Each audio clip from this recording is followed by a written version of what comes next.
우리 한번 같이 고백합시다. 인생에 어떤 갈증이 있습니까?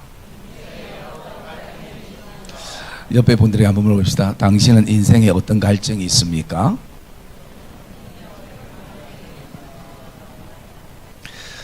예, 제가 말씀을 전하기 전에 그 영상을 하나 볼 건데요. 이 영상은 석 달 된 강아지의 영상입니다.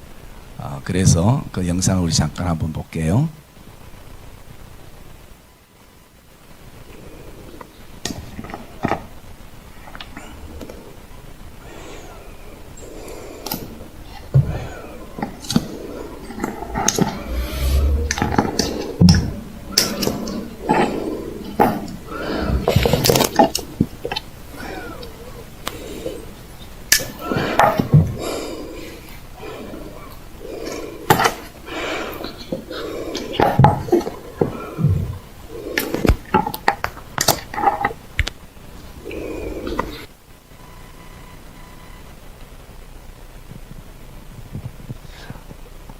예, 앞으로 국가에서 보신탕을 못 먹게 한다 해서 제가 보신용으로 한 마리 얻어서 지금 집에서 키우고 있습니다.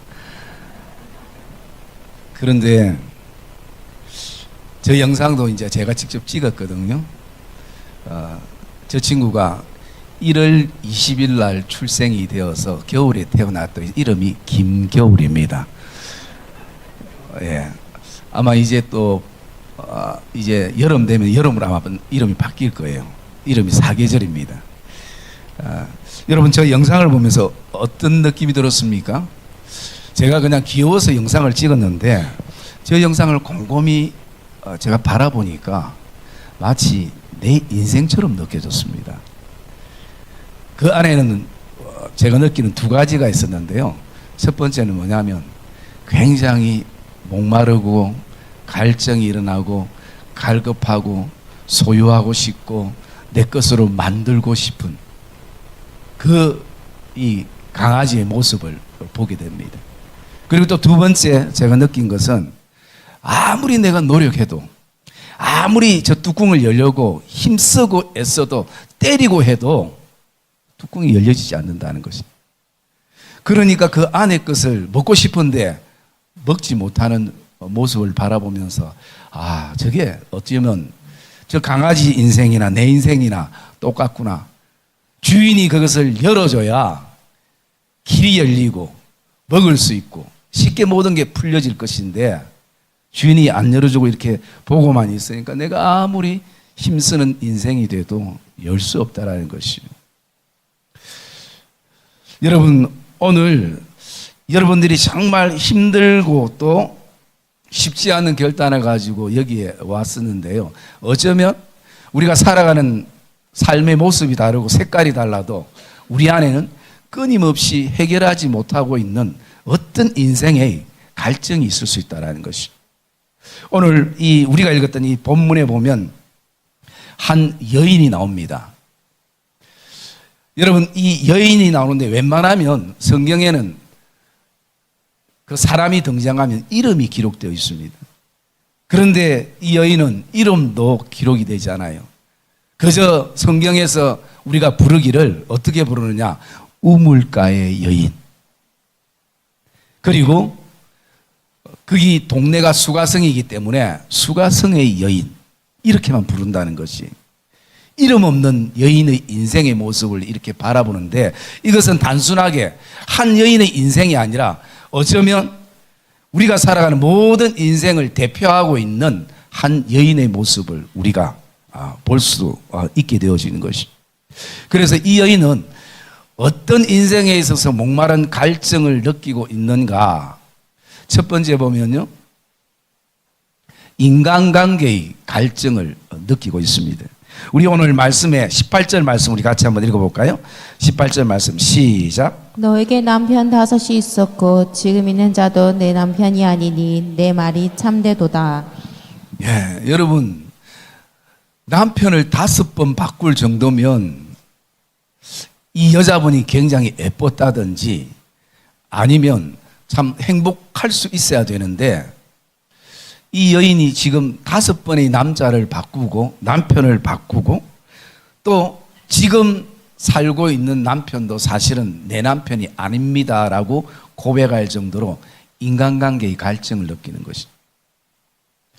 여러분, 제 주위의 사람들을 보니까 직장 다니면서 일이 힘들어서 그 직장을 그만두는 사람도 있지만 더 제 주위에는 일보다 인간관계가 힘들어서 직장을 그만두는, 옮기는 사람들을 많이 보게 되어집니다. 여러분, 우리의 생각대로 잘 안 되는 것이 인간관계예요. 가족관계도 그렇고 성도들의 관계도 그렇고 또 나아가서 이웃과의 관계도 마찬가지고 누구를 만나도 목마름이 해결되면 되는데 안 된다는 것이. 그래서 여러분, 오죽했으면 이 여인이 남편을 6번이나 바꿨겠습니까?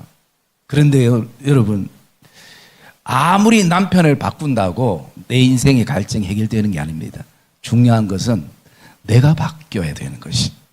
내가 바뀌고 내가 새로워져야 되는 것이지, 남편을 6명이 아니라 10명을 바꿔도 내 인생은 계속 목마름이 올 수가 있는 것이.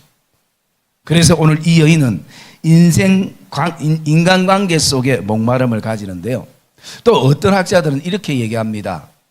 이 여인이 자신이 정말 인생에 자신이 있어서 남편을 바꾼 게 아니라 어쩌면 이 여인이 자신의 인생의 시간을 스스로 결정할 수 없어서 남편에 의해서 내 인생의 시간이 결정되어지고 또 다른 남편이 내 자리를 결정해주고 내 삶을 결정해주는 그런 인생을 사는 불쌍한 여인이 아닐까.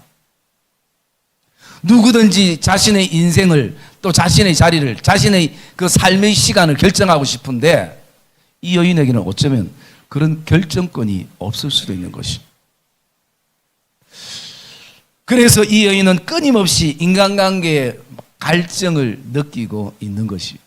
여러분, 두 번째 이 여인이 느끼고 있는 인생의 갈증은 뭐냐면요, 고독과 외로움의 갈증입니다.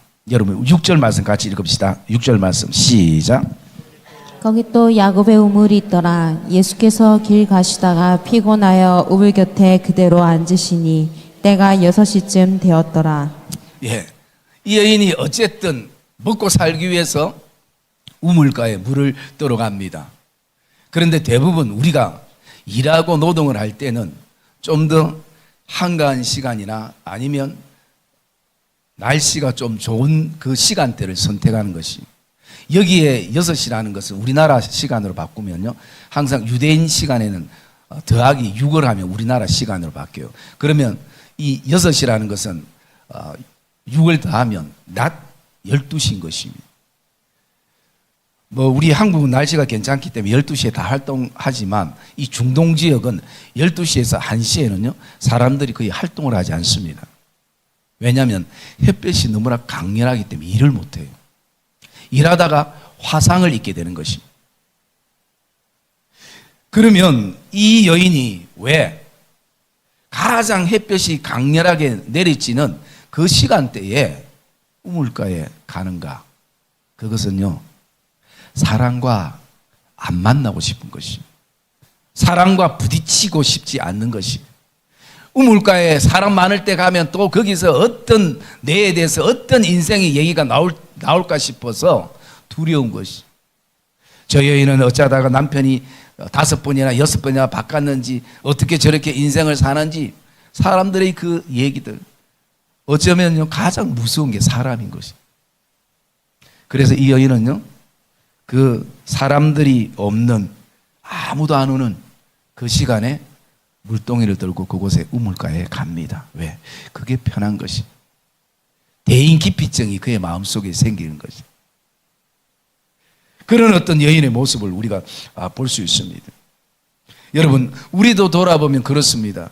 참 우리가 먹고 살기 위해서 열심히 일을 하고 돈을 벌었는데 열심히 일하다 보니까 어느 순간 건강에 적신호가 온 거예요. 그러다 보니까 이제는 어떻습니까? 건강을 되찾기 위해서 열심히 벌었던 돈을 병원에 갖다 주면서 건강을 찾으려고 사는 게 우리 인생이라는 것이. 뿐만 아니라 우리 부모들은 어떻습니까? 부모들을 보면요, 자녀들을 힘들게 공부시키고 또 힘들게 결혼시키고 이래 되면 다 끝난 줄 알았는데 또 손자 손녀 봐줘야 되고 그런 어떤 인생을 또 살게 되고요. 또 그렇게 살아가면서 부모가 아이들을 교육시키고 결혼시키고 정말 뼈 빠지게 그렇게 뒷바라지 하다 보면 건강이 병이 생기고 힘듦이 생기잖아요. 그런데 자녀들은 그 심정도 모르고 어떻게 얘기합니까? 엄마는 매일 아프다고. 이 아픈 원인이 어디에 있는지도 알지도 못하고 아빠는 매일 병원 간다고. 여러분 지금 70, 80대 연세된 분들은 사실 하루에 일가 중에 한 번은 병원 가는 게 일가잖아요. 자녀들이 이해해 주면 되는데 자녀들이 이해해 주지 않는 것이에요. 그러면서 그때 우리 마음속에 드는 생각이 뭐냐면 너무 외롭다라는 것이, 너무 고독하다라는 것이. 남편이 있어도 아내가 있어도 자녀가 있어도 내 주변에 사람이 없는 게 아니라 사람이 있어도 근본적인 나의 고독과 외로움을 해결해 줄 수 없는 것이. 그러니 이 여인은 자기가 할 수 있는 최선은 뭔가? 사람들과 안 부딪히기 위해서 사람들이 없을 때 물 들어가자. 이런 어떤 고독과 외로움의 갈증을 인생 속에 느끼고 있는 것이. 그리고 이 여인이 느끼는 또 하나의 갈증은 뭐냐면요, 영적인 갈증이라는 것입니다. 어떤 측면에 보면 정신적인 갈증이기도 하고요. 여러분 14절 말씀 한번 볼까요? 14절 말씀 시작. 내가 주는 물을 마시는 자는 영원히 목마르지 아니하리니 내가 주는 물은 그 속에서 영생하도록 솟아나는 샘물이 되리라. 예, 주님께서 이 여인을 향해서 이렇게 말합니다. 내가 주는 물은 그냥 우리의 육체의 목마름만 해결하는 것이 아니라 너희 영적인, 정신적인, 신경적인 부분에 대해서 치료할 수 있는 생수가 되리라 라고 주님이 이 여인을 향해서 말씀해 주고 있는 것입니다. 나는 교회 안 다니기 때문에, 나는 종교가 없기 때문에 나는 영적인 갈증을 안 느끼는데, 아니에요. 여러분들이 아무리 바쁘게 살아도 순간순간 내 삶의 문턱에 서면 우리가 어떤 생각을 하면 이런 생각합니다. 내가 지금 이 살아가고 있는 삶의 목적이 뭘까? 내가 정말 살아야 될 이유가 뭘까? 내가 지금 가고 있는 이 길이 정말 정상적인 길일까? 그리고 나가서 사람이 이 땅에 사는 게 이게 전부일까? 이 땅에 그냥 우리가 먹고 살고 자고 그리고 또 자녀 출생하고 키우고 결혼시키고 이러다가 인생 끝나는 것이 이게 전부일까? 아니면 죽음 위에 뭔가가 우리에게 있지는 않을까? 여러분, 이 생각을 우리가 마음에 품는다는 것이. 특히 우리가 막 바쁘게 분주하게 살다가 어느 순간 내 지인이 돌아가셔서 갑자기 어떤 우리가 죽는 것도 시간을 정할 수 없잖아요. 돌아가셔서 문상 가면요, 그때 절박하게 드는 생각이 그런 생각인 거예요. 내가 이렇게 바쁘게 분주하게 사는 게 중요한 게 아니구나. 하루 한 끼 먹었다고 그게 만족하며 사는 게 아니구나. 뭔가 죽음 위에 있을 그 천국, 그게 우리에게는 어떤 곳인지를 내가 마음에 품는 그런 어떤 마음들이 우리에게 있다는 거예요. 그리고 또 한 가지는 뭐냐면 이런 마음이 우리에게 듭니다. 진짜 진리는 뭘까? 사람이 사람답게 사는 진리라는 건 뭘까? 이런 어떤 마음들이 우리에게, 남에게는 다 일일이 표현하지 않아도 근본적으로 우리의 마음속에 이런 마음을 품고 있다는 것이. 왜냐하면 이런 마음은 하나님께서 우리에게 주신 종교성이라는 것이, 그 마음이 우리의 마음속에 있다는 것이. 여러분, 이 여인이 가지는 이 세 가지 갈증이 있지만 우리는 어쩌면 오늘 이 말씀 속에서 나는 내 인생에 어떤 갈증이 있는가라는 질문을 한번 던져볼 필요가 있습니다. 그러면서 우리는 오늘 이 여인은 이 세 가지의 갈증을 어떻게 목마름을 해결했는가, 그것을 우리가 이 말씀 속에 말씀 속에서 보게 되어지는데요. 여러분, 오늘 우리가 모든 목마른 인생일 때 하나님께서 우리에게 하시는 말씀이 있습니다. 그 말씀이 뭐냐면 우리 이사야 55장 1절과 2절 말씀인데요. 그 말씀 여러분 저 앞에 액정이 있죠. 액정 한번 같이 읽어봅시다. 시작.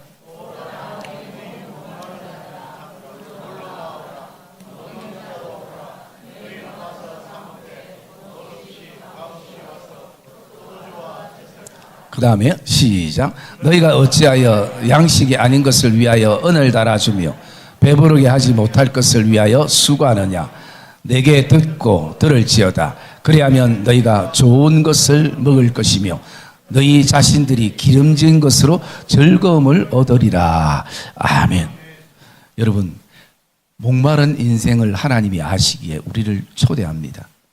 어떤 초대를 하냐. 너희가 값없이 나에게 오라. 목마른 자들아 나에게 와서 먹고 마시라. 이게 하나님이 우리를 향해서 초대하는 것입니다. 그러면서 하나님께서 2절에 보면 이렇게 하면 너희가 어찌하여 양식 아닌 것을 위하여 은을 지불하며 배부르지 못할 것을 향해서 값을 지불하느냐. 여러분, 이 말씀은 어쩌면 여러분의 삶에도 굉장히 비슷한 삶이 있을 수 있습니다. 저는 목사지만 제가 예수를 믿게 된 것도 은혜이지만 세상 종교와 우리 기독교가 다른 게 뭔가 많이 있지만 저는 딱 한 가지, 제일 중요한 게 한 가지라 생각하는데 그게 뭐냐면요. 세상 종교, 이 용호동에도 옛날에 두 집 건너서 한 집이 무당집이었습니다. 그만큼 무당집이 많았던 이 용호동 땅이잖아요. 이 땅에 바라보면 그 무당들이 주로 하는 것이 뭡니까? 오늘도 용왕신이 화가 났다라는 거지. 애기 동자가 화가 났다라는 거지. 그래서 굿을 내야 되고, 왜? 사람이 그 화난 신을 달래야 되는 것이. 굿하고 빌고 뭐 해가지고 어쨌든 그 신을 달래야 되는 거지. 여러분, 그 신은 얼마나 쫀쫀하게 늘 화를 냅니까? 늘 분노하고 사람이 신을 달랜다는 것이 세상 종교인데요. 우리 기독교는 그렇게 하지 않습니다. 기독교는 뭐라고 말씀하는가? 하나님은 너를 사랑한다 라고 말씀하는 것이. 하나님은 너를 사랑한다. 너 상태가 어떠하든지 하나님은 너를 존귀한 자로 세웠고 내가 너를 사랑한다 라고 말씀하는 것이. 그래서 오늘 이 말씀은 뭐냐? 왜 자꾸 엉뚱한데 값을 지불하면서 배부르지 못할 것에 돈을 지불하면서 그렇게 인생을 사느냐? 목마른 자들아 다 내게로 와. 돈 없이 값 없이 내게 와서 먹고 마시라 라고 말씀하는 것이. 그러면 구약의 하나님께서 그렇게 말씀하셨다면 신약의 예수님은 우리에게 어떻게 말씀하고 있는가? 마태복음 11장 28절 말씀 우리 같이 한번 볼까요? 마태복음 11장 28절 같이 읽읍시다. 시작. 하고 무거운 짐진 자들아 다 내게로 오라. 내가 너희를 쉬게 하리라. 예, 여러분 하나님과 동일한 말씀이에요. 뭐라고 말씀합니까? 인생이 수고하고 무거운 짐진 자들아 다 내게로 오라. 너희는 쉼이 필요하다. 안식이 필요하다. 갈증을 해결할 수 있는 길을 내가 너에게 열어주겠다라고 말씀합니다. 여러분, 이것은 주님의 초청이에요. 그러면 우리가 곰곰이 한번 생각해 봅시다. 내가 누군가를 초청할 때 사람은 적어도 초청할 때는 기준이 있습니다. 어떤 기준이 있냐? 나를 좀 내 체면을 살려줄 수 있는 사람, 그리고 뭔가 이 자리를 빛내게 해줄 수 있는 사람. 여러분, 그런 사람들을 사람이 초청합니다. 나보다 모질하고 오면 창피스럽고 부끄럽고 이런 사람을 사람들은 초청하지 않습니다. 누가 여러분 인생에 있어서 수고하고 무거운 짐을 지고 있는 사람을 누가 초청하겠습니까? 나도 동일하게 무거운 짐을 지고 오늘도 헤매이고 허덕거리고 인생의 숨찬 속에 우리가 살아가는데, 여러분 수고하고 무거운 짐진 자들 초대하는 것은 오직 예수님 한 분뿐인 것입니다. 그분은요 내 인생의 짐이 얼마나 무거운지 알거든요. 오늘 이 여인이 놀란 것은 내가 정말 부끄러워 얘기하지 않았고 또 친한 사람만 얘기한 남편 6 있었다는 것을 예수님은 알고 계시더라는 것입니다. 그래서 수고하고 무거운 짐진 자들아 다 내게로 오라. 다 내게로 오라. 그것은 주님이 책임질 수 있는 능력이 있는 것입니다. 그래서 여러분 우리 인생을 주님께 맡기라고 주님께서 오늘 초대하며 말씀하고 있는 것입니다. 여러분 오늘 이 하나님의 초대, 주님의 초대에 저와 여러분이 믿음으로 반응되기를 주님의 이름으로 축복합니다. 왜 하나님께서 이런 초대를 하시는가? 거기에는 이유가 있습니다. 우리 이사야 49장 말씀 한번 볼게요. 이사야 49장 15절 16절 말씀 같이 읽읍시다. 시작.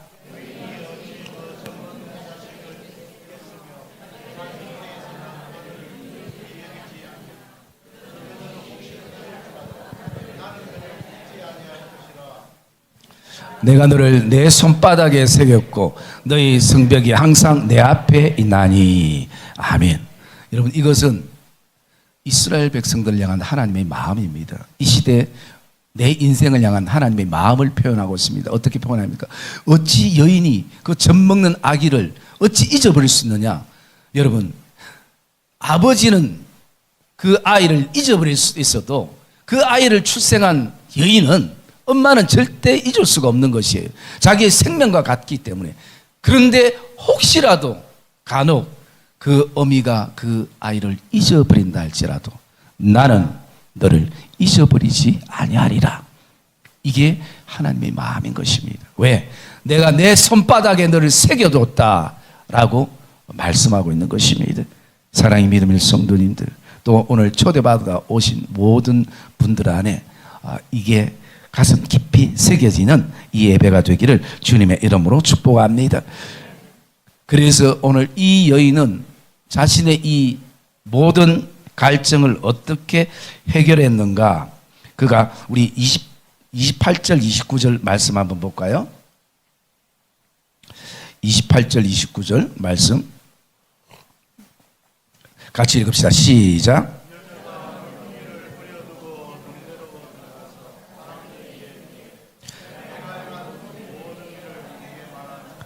와서 보라, 이는 그리스도가 아니냐 하니. 아멘. 여러분, 그래서 30절에 보면 그들이 동네에서 나와 예수께로 오더라라고 말씀합니다. 여러분, 오늘 이 여인이 굉장히 두려워했던 것이 사람이었습니다.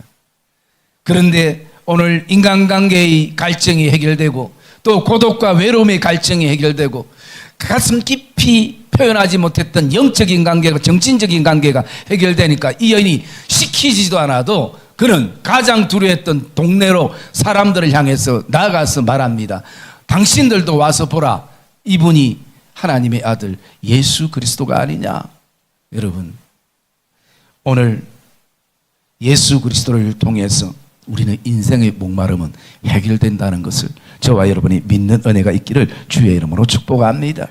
그러면 여러분들이 오늘 이 목마른 인생을 살면서 우리가 이 교회에 나왔다라는 것은요, 그 당시에 이 우물가는 어쩌면 오늘날 교회를 상징할 수 있습니다. 그런데 이 우물가에 오는 것만도 굉장히 귀하지만 우물가에 왔을 때 우리가 예수를 만나는 은혜가 있기를 주님의 이름으로 축복합니다. 그분을 경험하는 은혜가 우리에게 있어야 되는 것입니다. 교회가 존재하는 이유는 예수님을 만나는 장소인 것입니다. 그래서 여러분, 지금까지 내가 어쨌든 인생 여정 안에 내가 아무리 해결하려고 발부둥 쳤던 그 시간들, 어떻게 하든지 내 목마름을 내 스스로 해결하려 했던 그 미련하고 어리석음들이 오늘 정말 그 석 달 된 강아지 인생의 여정처럼 우리도 동일한 그런 모습이 있을 때 하나님께서 그 목마름을 해결할 수 있는 뚜껑을 열어주는 은혜가 저와 여러분 안에 있기를 주님의 이름으로 축복합니다.